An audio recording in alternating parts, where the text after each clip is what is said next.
আসসালামু আলাইকুম, welcome back to my channel food studio by জায়েদ।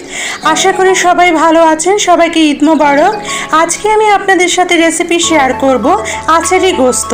ছোট বড় সকলেই আচারি গোস্ত খুবই পছন্দ করে। আমি সহজ পদ্ধতিতে সহজভাবে আপনাদের সাথে রেসিপি শেয়ার করছি। আচারি গোস্ত তৈরি করতে আমি কোরবানির গোস্ত প্রায় 1.5 কেজির মতো নিয়েছি। আর গরু গোস্তকে খুব সুন্দর করে ধুয়ে পরিষ্কার পরিচ্ছন্ন এরকম কিউব করে কেটে নিয়েছি। গরম মশলার মধ্যে লাগবে দারচিনি, এলাচি, তেজপাতা, কালো গোলমরিচ, সাদা গোলমরিচ, স্টার, শুকনো মরিচ, আদা বাটা, রসুন বাটা এখানে 4 চামচ করে আছে। কাঁচামরিচ লাগবে, পেঁয়াজ কুচি, রসুনের কোয়া।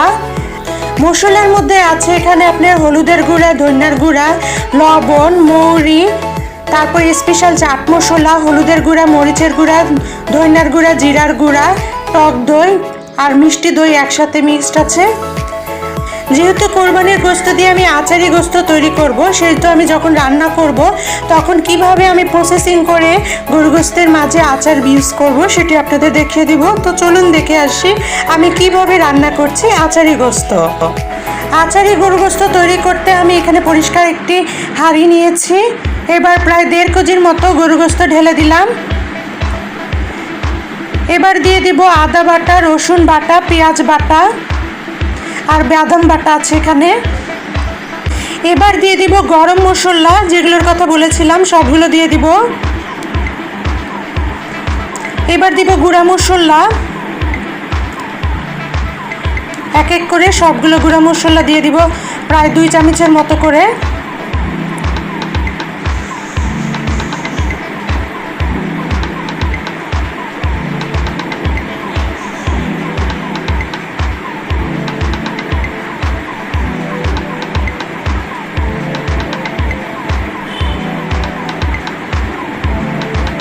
এবার দিয়ে দিব পরিমাণ মতো লবণ।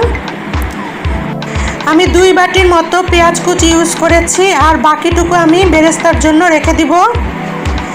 এবার আমি আচারের তেল ইউজ করতেছি।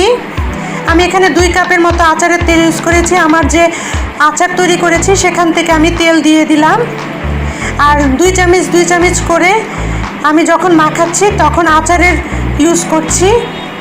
আমার যে আচার বানিয়েছে সেখান থেকে আমি আচার ইউজ করেছি এবং খুব ভালোভাবে হাতের সাহায্যে মিক্স করে নিব, যাতে সকল উপকরণ গরু গোস্তের সাথে খুব ভালোভাবে মিক্সড হয়।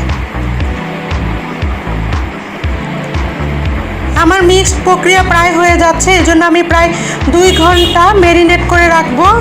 এজন্য ঢাকনা দিয়ে ঢেকে দিলাম।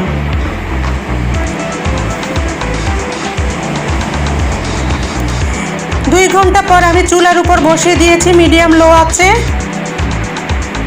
ঢাকনা দিয়ে ঢেকে দিব যাতে সকল মশলা খুব ভালোভাবে কষানো হয়ে যায়। ঢাকনা তুলে নিলাম। এবার এপিট ওপিট করে দিব। আমাদের সবারই জানা আছে কোরবানির গোস্ত রান্না করার সময় আলাদা একটা সেন্ট বের হয়, আর তার সাথে যদি আচারের একটা সেন্ট হয় তাহলে 2 মিলে অসাধারণ একটা সেন্ট তৈরি হয়, যা খেতে গেলে খুবই মজাদার লাগে। তো আচারি গোস্ত কষানো হয়ে যাচ্ছে প্রায়, দেখতেই পাচ্ছেন তেল তেল ভেসে আসছে। আমি আবার ঢাকনা দিয়ে দিয়েছিলাম কিছুক্ষণের জন্য। এবার গরম পানি দিয়ে দিব যাতে খুব ভালোভাবে সুন্দর সিদ্ধ হয়। একটু হালকা হালকা করে নেড়ে দিব। দেখতেই পাচ্ছেন খুব সুন্দর একটা কালার তৈরি হয়েছে। এবার ঢাকনা দিয়ে ঢেকে দিব আরও বেশ খানিকক্ষণ ধরে।